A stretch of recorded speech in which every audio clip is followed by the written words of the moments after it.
The following program is brought to you by coronavirus and the newest in the beta coronavirus line, COVID-19. Coronavirus, bringing human misery for 8,000 years. And by the state of Wisconsin's prohibition on gatherings of more than 10 people. Wisconsin, forward.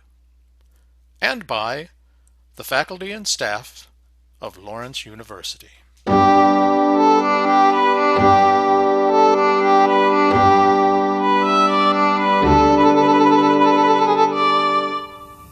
Hi, welcome to Historic Preservation. We are on Lecture 8, Mitigation. If you remember, we talked a little bit about mitigation last time, but we're going to go into great detail in it here because really mitigation is the core of the Section 106 process.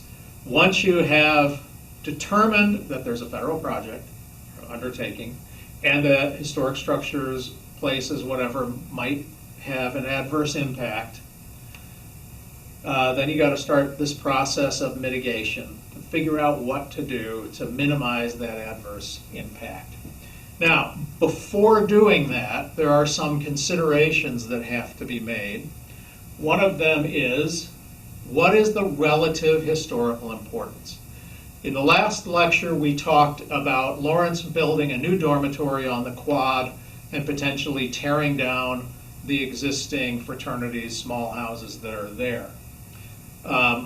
They could be National Register eligible, depend on a number of different criteria. But the question might be in terms of mitigation, what is their relative historic importance? Are they really that important to the community? They might be really key to former fraternity members. They might have some important people who have lived in them.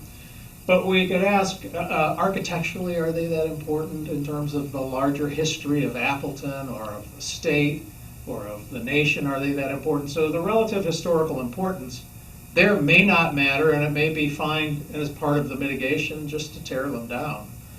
But so that's an important part of this. The physical condition is important.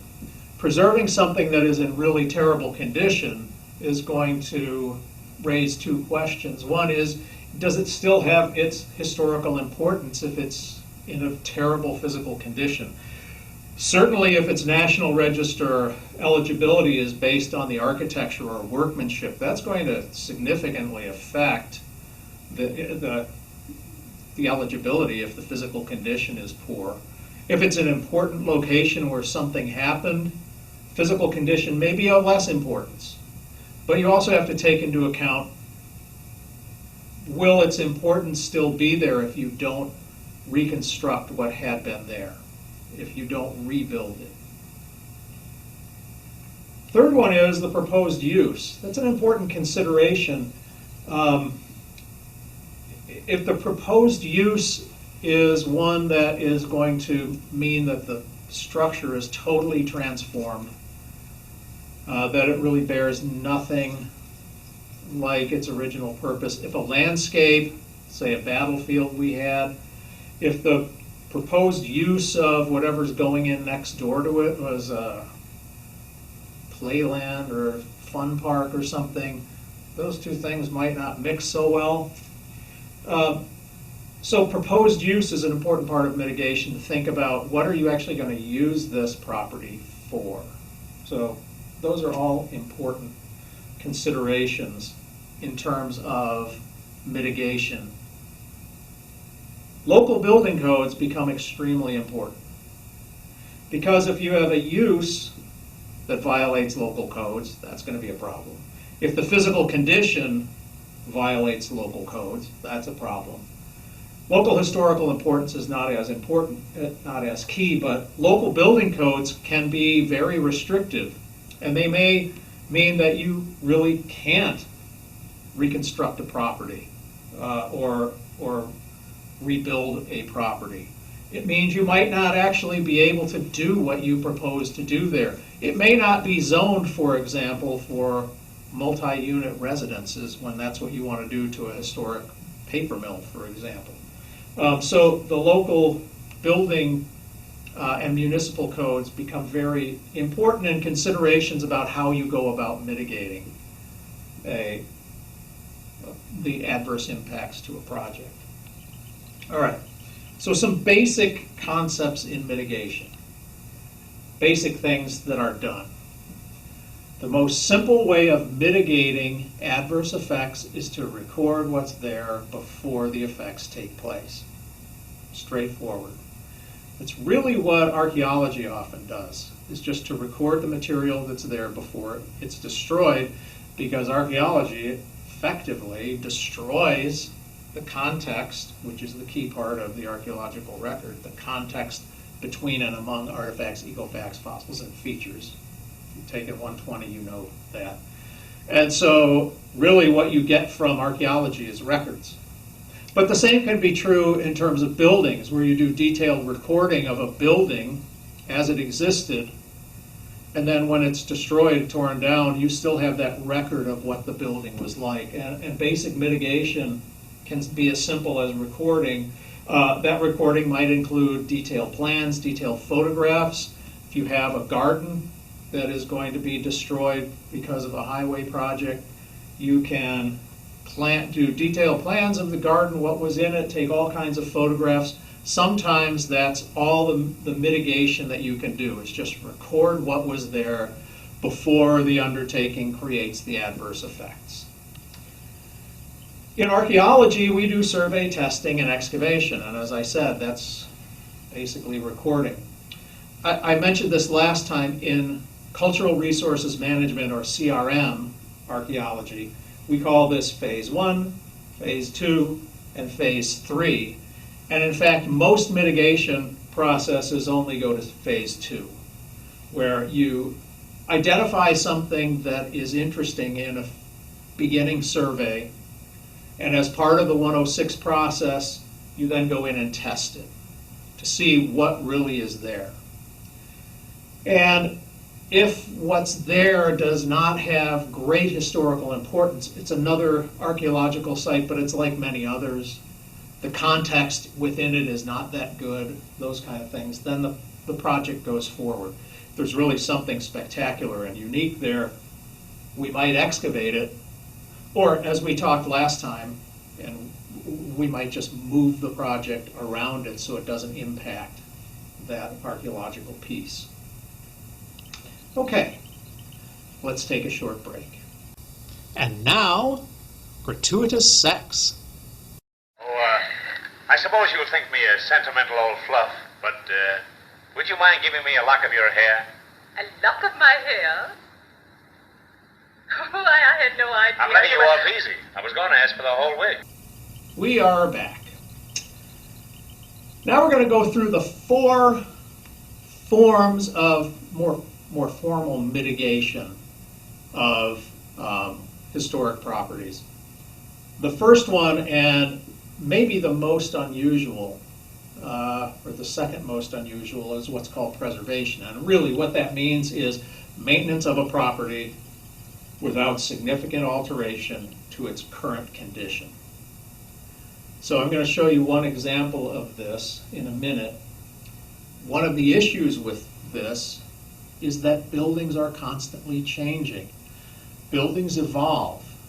From the time that they're built, their use differs. In a home, different families come in. They change the landscaping, they change the siding, they put new windows in, they take windows out. Buildings are constantly changing, and so one of the issues with preservation is, what exactly are you preserving? Are you preserving a structure the way it is today? Or do you actually want to go back and you want to reconstruct the building as it was at the time that's historical? And that's probably one reason why preservation is relatively rare. You rarely get a building exactly as it was at the time when the National Register historic piece was actually happening. Now, one case that's interesting is Hearthstone Mansion here in Appleton. This is when it was built in the late 1800s, 1980, about, I forget the original date.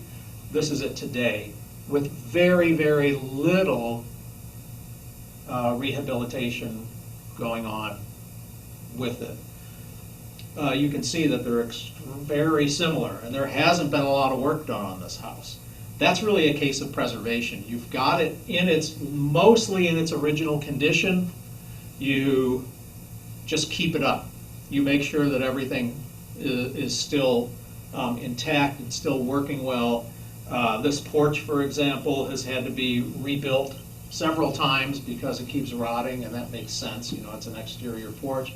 They've had to fix the roof, do masonry work, but in general, they're just keeping it the way it was in the few years after it was built, when the Rogers family was living there and put in the first hydroelectric lights. This was the first hydroelectrically lit private home in the world, and so it's preserved and has been preserved in basically that state from when it was built. Inside, there were some changes, and on the upper floor, some rather significant changes. For its National Register purposes, that actually doesn't matter that much. National Register usually deals with the exteriors of buildings, unless there is great craftsmanship on the interior, but in general, it's the exterior. So this is a good example of preservation.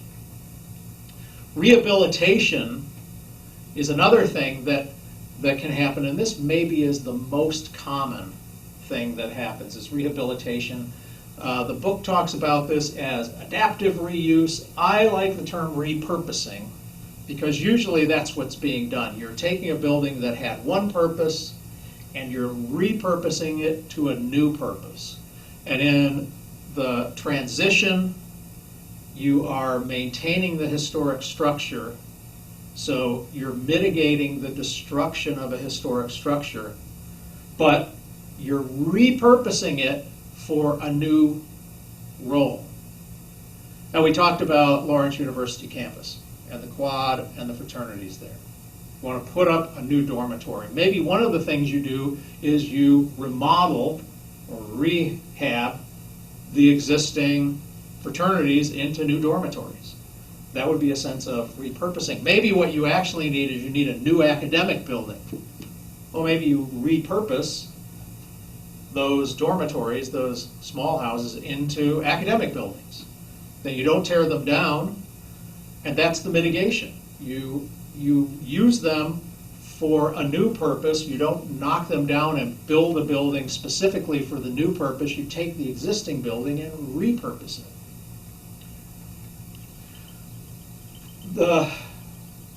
The idea is to keep the key aspects of the building to maintain the historic character. This normally is only the interior parts. And usually the historic character comes out of the exterior. That's the setting, the feel, the context, is that exterior what you're seeing.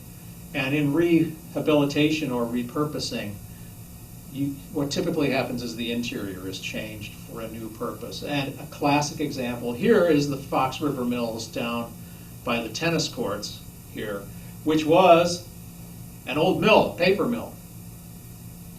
What they did in that paper mill was leave the exterior basically exactly the way it is or was, and turn what had been a large building with large interior spaces into a bunch of small spaces by putting in walls and floors and other things to create apartments.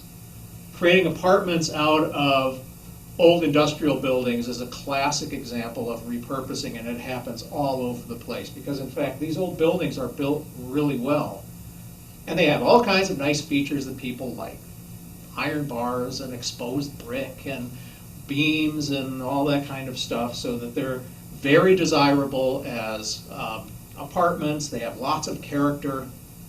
And they're also built really well, a lot of these old buildings, so that going in, it's pretty easy to remodel them into a new purpose. Offices or apartments is typically what happens. In fact, I don't know of any building that I can think of that is a historic building that's been turned into a factory, but I know a lot of factories that have been turned into offices and apartments. Next is restoration. Restoration occurs, it's not as common as rehabilitation or repurposing. And basically what that means is to recreate a building as it was at a particular period of time. Usually that's the period of historic importance. This is different than preservation.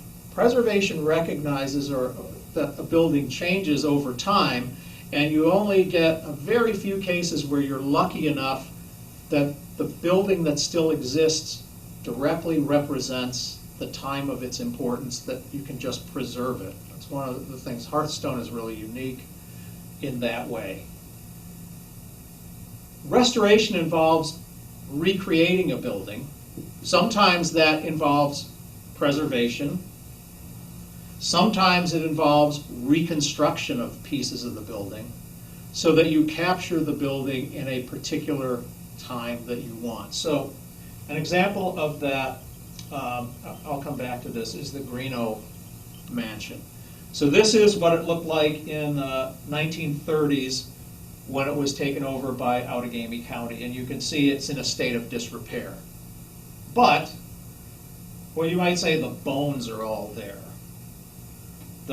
This roof is starting to come down, which is why it has these supports, but it's there.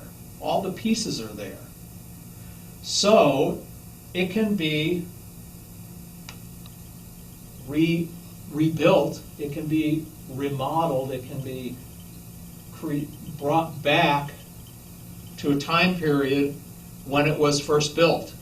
All of it, and if you look, those elements are all there, but you can't just preserve it because there's things that are in disrepair and need to get fixed. And the interior was different. So it gets rebuilt to essentially 1840, 1850. Okay.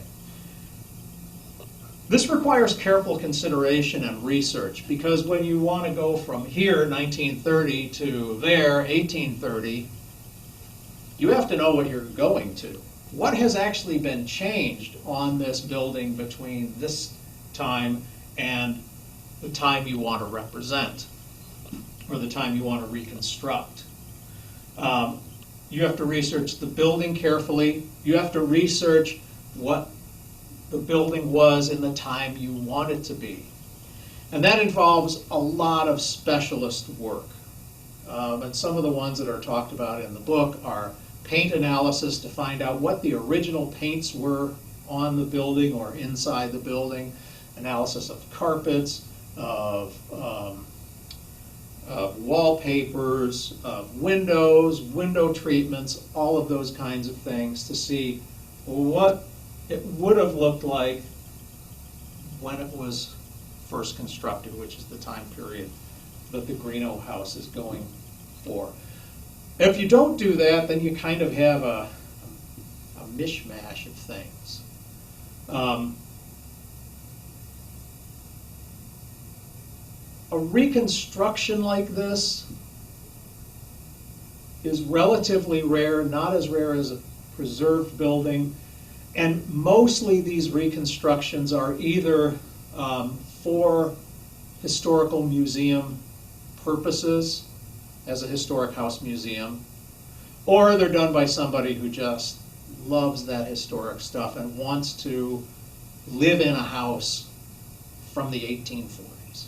So we'll reconstruct a house the way it was in the 1840s because that's how they want to live. Now, I should say restore. I get these words mixed up. I understand if you do restore, reconstruct, because they involve a lot of the same stuff, frankly. Reconstruction is essentially the opposite of preservation and is actually very similar to restoration in a lot of ways, depending on what's left. And that's sort of the balance. How much of the original structure's left will tell you sort of whether it's a remodeling or a reconstruction. In a reconstruction, you essentially rebuild or recreate a building that's now gone or is in such a terrible state of disrepair that you can't, there's nothing left for it. If we go back to the Greeno home, the bones are here.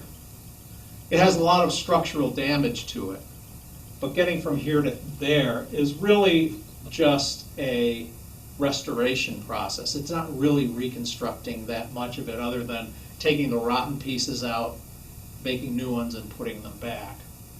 A reconstruction is really more of taking a building that just isn't there anymore, or that is so dilapidated that it can't be put back together, and creating a new building, a brand new building, or a largely new building,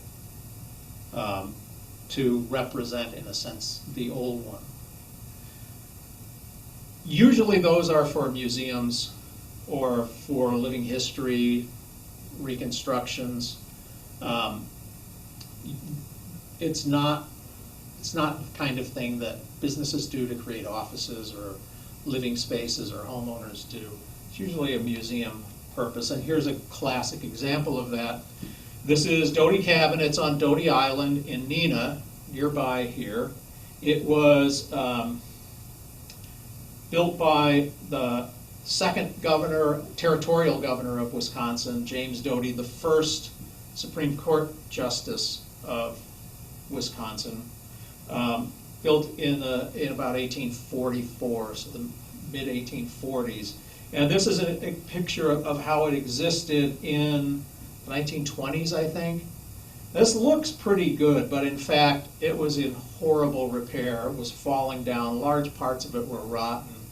And so they took what they could from this original building and they reconstructed it with new materials and with an interior that is up to code. And it's now a working museum on Doty Island, a fun place to go. But that's an example of a true reconstruction, taking essentially a building that was no longer habitable, taking whatever pieces they could salvage of it and making a whole new building, a model of it, a full-scale model of what it had been. Okay, let's take another break. Please give your attention to this important public safety announcement. Hello, it's Dr. Pudelheimer here. As you can see, I am dead. No, I'm just kidding. I'm back in my lab, working very hard on solving this coronavirus crisis. Because now I am all better. I got out of the hospital and am feeling very well. And you know what? You will too.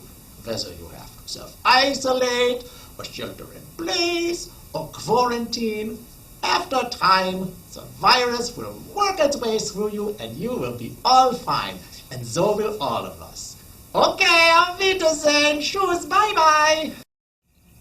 And we're back. We're going to move on now to an interesting piece of information. It's something that you may look at some other time. We're not going to spend a lot of time on it. Your historic preservation book, where it talks about historic technology, what people who are historic preservation professionals do. The Secretary's standards are basically what they're trained to follow. Secretary's standards refers to the Secretary of the Interior, and the standards that were set forward after Section 106 was put into place, and actually they have evolved over time, to actually implement the preservation, reconstruction, restoration of historic buildings. Because before the Secretary's standards were put forward, there was no real way of determining, well, what does one have to do to actually preserve a structure, to reconstruct a structure, to remodel a structure, or renovate a structure, and maintain its historic character. The Secretary's standards lay that out. What they basically say is that in order to be able to get tax credits or grants And to remain on the National Register, you have to follow a set of standards about the things that you use when you're doing reconstruction, renovation, restoration, preservation, whatever you're doing, that there's a set of guidelines, a set of practices you have to follow. So, one of the obvious ones is you have to use appropriate building materials. If you are going to restore a home, you can't use vinyl siding on a Victorian home because there was no vinyl siding at the time. You have to use siding that is like, not necessarily identical to, but is like the original siding. So for example, here's an interesting thing. There is siding that's called ferro-cement siding. It can be colored and therefore does not need to be painted, although it can be painted. You can replace clapboard siding, which is a pine siding used very commonly, with ferro-cement siding of the same dimensions, and it adds ease to the building because you don't have to paint it, and it maintains the historic characteristics, fits within the Secretary's standards. In a similar way, old windows, although they really should not be replaced, they should be renovated because old windows are actually quite good. Old windows can be replaced with new wood windows, but they have to have the same look. You can't alter the look of the structure. So the building materials you use have to maintain the original look of the structure.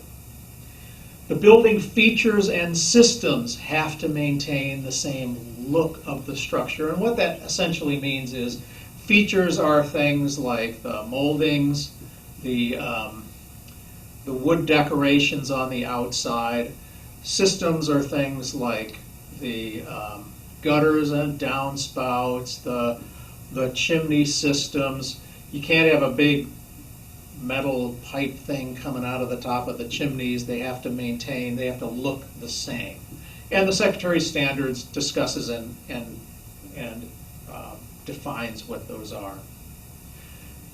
The interiors, this is an interesting thing.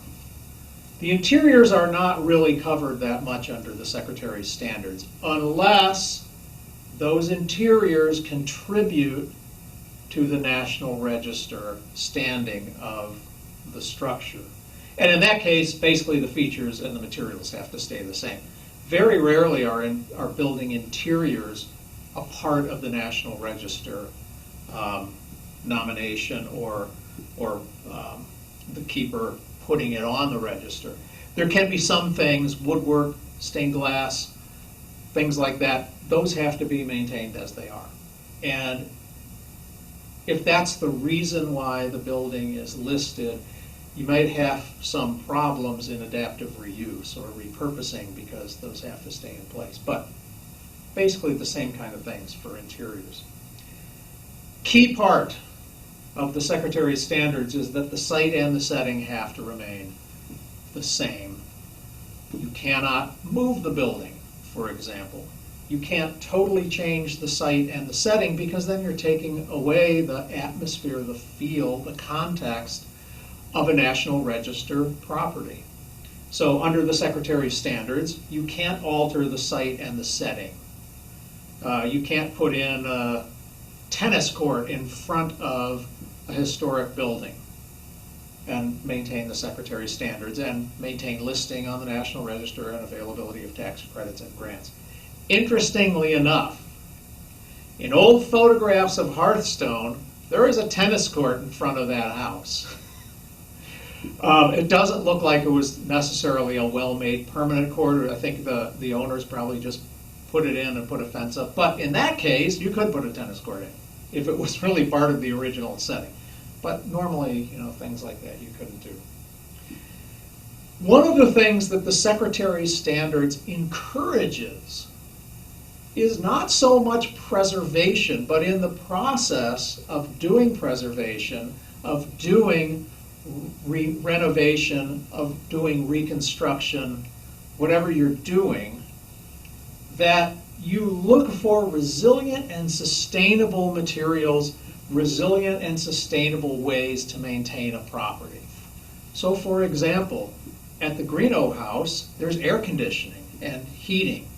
Those are modern systems, but having a house air conditioned and heated so that it maintains a constant temperature and humidity actually provides resilience to that structure. It's not cooling and warming up. It's not getting dry and wet over the year. And so it actually helps the structure to sustain itself, even though there was never any air conditioning or central heating in the building.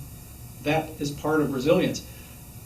The Greeno house has low UV and insulated windows in it. Well, that's sustainable. That helps to maintain the temperature, but also it gives the house, it's more efficient in terms of temperature regulation and in terms of the amount of UV light coming in that could damage carpets and other things. So that actually is in its own way sustainable.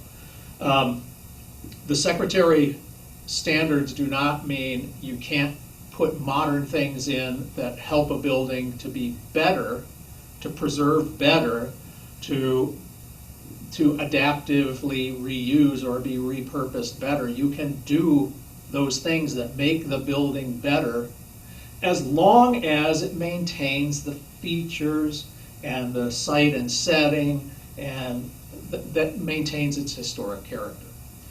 That's why there's so many historic professionals, preservation professionals out there, because there's a lot of different things that can be done. And so there's a lot of product development, there's a lot of consultation, there's a lot of craftsmanship that goes into maintaining some of the systems and the building materials so that they retain their historic character.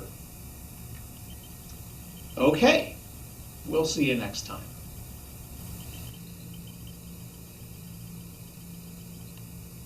Oh, hi again. Yeah, I'm still outside in my smaller garden at my cabin. Some people call it a castle, I call it a cabin. And I'm reading in your Practical Heritage Management book. I came across this very interesting quote at the bottom of page 162, and I'd like to read it to you. This is concerning the end of process option, that is, if there's a failure to agree. If the ACHP terminates consultation, or if a TIPO has terminated consultation, the ACHP has to provide comments to the federal agency and all consulting parties. This ends the Section 106 process, and the agency may proceed with the undertaking without further consideration or consultation. The agency head is obliged to provide the ACHP with documentation supporting its decision. Well now, that seems to violate the entire Section 106 process. In fact, the entire point of historic preservation, doesn't it? If you go through the entire process and at the end an agency can't come to an agreement and just goes ahead with the project, how is that following Section 106? How is that supporting or part of a law that is supposed to support historic preservation? It's a conundrum, isn't it? And it is one that very rarely comes about, but I think it's interesting to think about how could it be that in the end this whole process of Section 106 designed to preserve historic properties can in the end and legally come to a conclusion that nothing will be done and that historic properties will be destroyed for a federal undertaking. Interesting thing I hope you'll think about.